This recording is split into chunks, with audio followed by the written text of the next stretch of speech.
Est-ce mal de vouloir demander le divorce une semaine après notre premier anniversaire de mariage? Mon mari, 34 ans, et moi, 31 ans, venons de célébrer notre premier anniversaire de mariage. J'ai toujours eu une très haute opinion de mon mari et je ne l'aurais pas épousé si ce n'était pas le cas, mais les choses se sont progressivement détériorées et j'ai peur de fonder une famille avec lui ou que les choses ne changent jamais. Avant notre mariage, il a été condamné pour des infractions commises bien avant que nous soyons ensemble et a été diagnostiqué bipolaire de type 1, pour lequel il prend des médicaments. Il travaillait avec succès et payait sa restitution, mais c'était à peu près tout ce qu'il pouvait faire avec son argent. En conséquence, je suis la principale pourvoyeuse de fonds et je prends en charge toutes nos dépenses.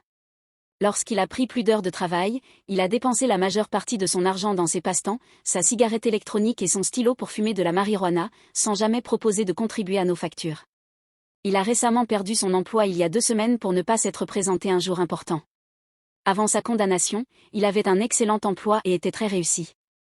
Je pense que la transition vers un emploi où il n'était pas le patron a été difficile pour lui.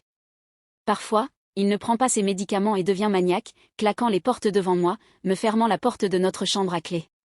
Il s'excuse toujours pour ses explosions et il ne m'a jamais frappé, mais je ne sais pas si je veux rester pour découvrir jusqu'où les choses pourraient aller lorsqu'il n'est pas à 100% conforme à son traitement. En raison de sa condamnation, il est obligé de vivre en Floride ou au Texas.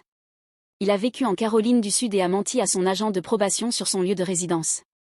Lorsque j'ai découvert à quel point il était sérieux de vivre en Floride ou au Texas, j'ai insisté pour que nous déménagions, mais il n'était jamais intéressé jusqu'à ce qu'il perde récemment son emploi. Je le lui demande depuis mars de cette année. Il prévoit de retourner en Floride la semaine prochaine pour chercher du travail et vivre à nouveau avec sa famille. Il était très contrarié par cette idée, c'était la mienne, mais je ne voulais pas le laisser rester en Caroline du Sud, ce qui n'est pas autorisé selon ses documents judiciaires, sans travailler alors qu'il a une restitution à payer. Son comportement me préoccupe.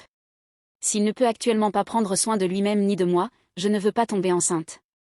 Il évoque souvent le suicide comme sa meilleure option, et j'ai menacé de le faire interner si cela peut sauver sa vie. Il dit qu'il ne le fera pas.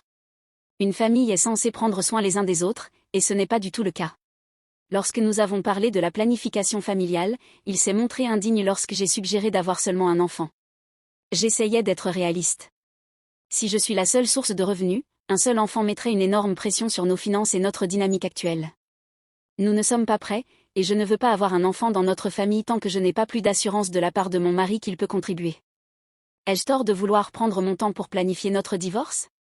Je pensais que je pourrais continuer à travailler ici en Caroline du Sud et voir s'il prend au sérieux la recherche d'un emploi, le counseling et le respect de son traitement sans que je doive lui rappeler 2 fois par jour. Je commence à me lasser, et je ne veux pas me précipiter en Floride pour me retrouver dans la même situation.